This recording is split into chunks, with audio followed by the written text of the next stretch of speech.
Okay, we are discussing question number 12.9.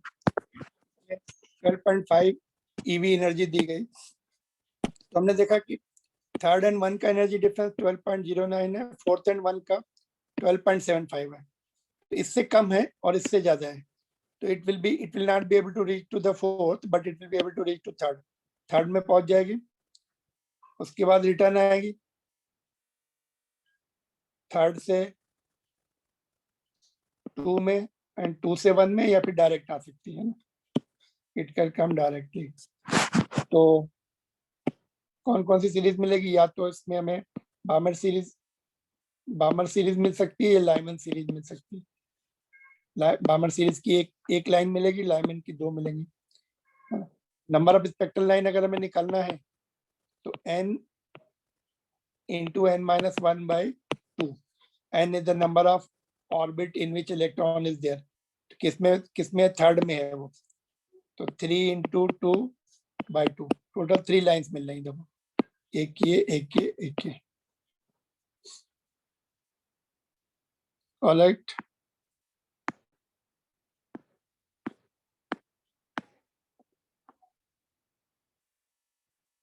Question number 17 is interesting। देखो, obtain the first Bohr's radius and ground state energy of the muonic hydrogen atom, that is atom in which negatively charged muon of mass about 207 times of me mass of electron orbit around the proton। तो इसमें देखो, radius हमने देखा था inversely proportional to mass है, तो मास electron का 207 times है, तो radius will be decreasing by that factor.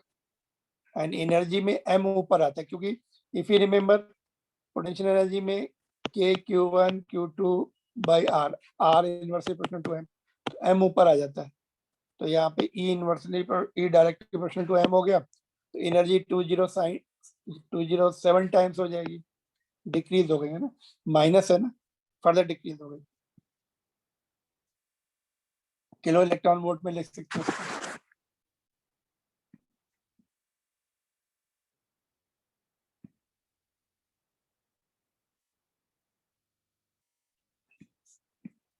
Okay, this was a de Broglie's explanation by Bohr's second postulate। The second postulate was proved by de Broglie by his de Broglie wavelength। तो कैसे उसने prove किया second postulate? उसने बोला ये circumference जो है, वही सरकमफ्रेंस, वही ऑर्बिट पॉसिबल होंगी जिसमें जो कि n times of D Broglie wavelength हो ऑफ इलेक्ट्रॉन, है ना। इलेक्ट्रॉन ऐसे रिवॉल्व कर रहा है, उसके साथ डी ब्रॉगली वेवलेंथ अटैच हो गई, तो ये इस तरह से वन वेव हो गई है ना। तो ये स्टेशनरी वेव्स अगर बन जाएंगी पूरे उसमें, this is the stationery waves, nodes anti nodes बन रहे, पूरी पैक हो गई नोड्स एंड एंटी नोड्स। यहाँ पे नोड्स है, ये एंटी नोड्स है, ये नोड्स है, ये एंटी नोड है, ये नोड है।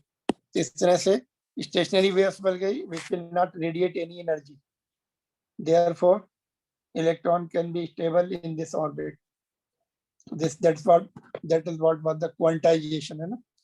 तो integral multiple of lambda, तो circumference should be integral multiple of lambda, 2 pi r is equal to n lambda, n can be 1 2 3 4।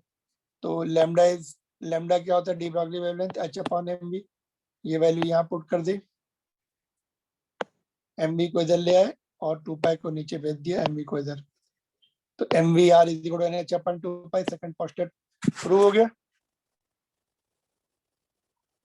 तो this was proved by de Broglie by the de Broglie wavelength. तो nodes anti node बन जाते हैं, energy confine हो जाती है, it will not radiate any energy in such orbits called stationary orbits.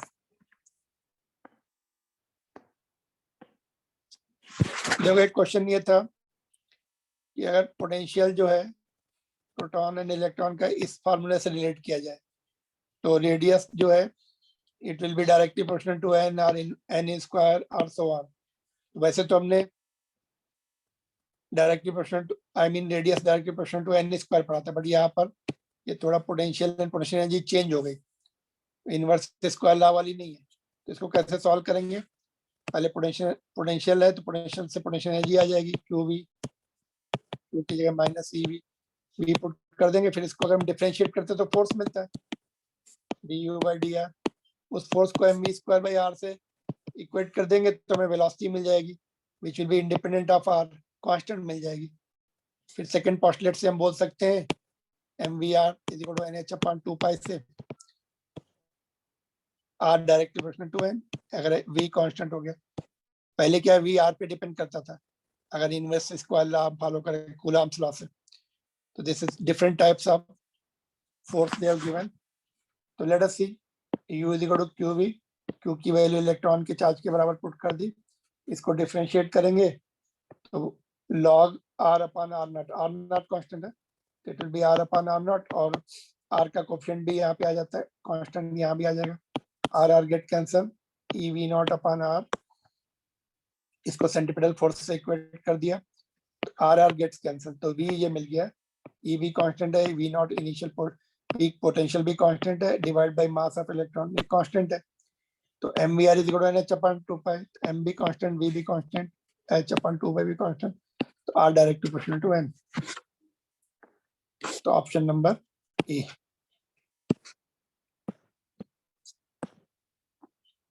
Okay, this is interesting question. इसमें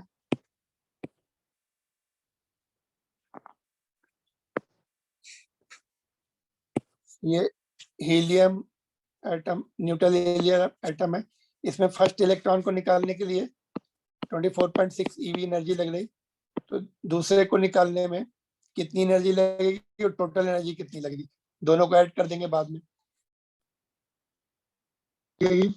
वो निकाल लेते हैं। फर्स्ट में एनर्जी कम लगती है बिकॉज ऑलरेडी एक इलेक्ट्रॉन है, वो रिपेलिंग एक्शन से कम एनर्जी में इसको आउट करवा देगा। तो एक इलेक्ट्रॉन निकल गया तो ओनली वन इलेक्ट्रॉन बचा, it will follow the Bohr's atomic model, उसको हम फार्मूले से निकाल लेंगे, है ना, एनर्जी -13.6 Z/z² से निकाल लेंगे सेकंड को निकालने के लिए। तो बाद में ऐड कर देंगे उसको दोनों को। लेट्स सी, देखो कितनी लगेगी एनर्जी, वो निकाल लेते हैं सेकंड को निकालने के लिए। तो ये फार्मूला, तो Z जो है 2 है हीलियम का, 2² हो गया, फर्स्ट ऑर्बिट में ही है तो 1², तो -54.4 सेकंड को निकालने के लिए मोर लग रही, because this has gone already. तो प्रोटॉन का इफेक्ट ज्यादा हो गया, अभी इसको रोक के रख रहा है, दूसरे इलेक्ट्रॉन का नेगेटिव फोर्स नहीं है, अभी रिपल्सिव फोर्स नहीं है इसके ऊपर। तो इतनी एनर्जी देनी पड़ेगी प्लस, तो 54.4 एनर्जी लगेगी इसको बाहर निकालने के लिए, because it is bound by this energy.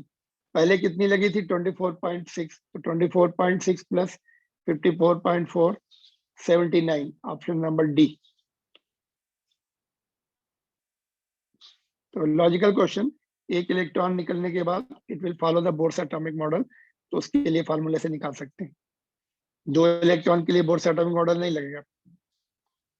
Alright, that's all.